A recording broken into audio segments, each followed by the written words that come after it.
మనం ఎంత తగ్గించుకొని మనం కీడు చేసిన వాళ్ళకు మేలు చేస్తామో అప్పుడు దేవుడు మనలను హెచ్చిస్తాడు. మనుషుల ముందు నీకు ఘనత లేకపోవచ్చు, మనుషుల ముందు నీకు విలువ లేకపోవచ్చు, లేకపోతే ఒక వ్యక్తిని ముందు నిన్ను కించపరిచి మాట్లాడవచ్చు, లేకపోతే ఒక వ్యక్తిని హెచ్చింపజేసి నిన్ను తగ్గింపజేసి మాట్లాడవచ్చు. న్యాయమైన దేవుడు చూస్తాడు. దేవునికి స్తోత్రం కలుగు.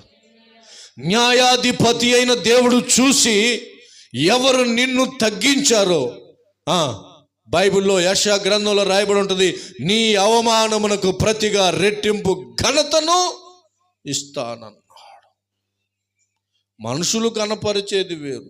మనుషులు గణపరిస్తే కొంత సమయమే, కొంతకాలమే.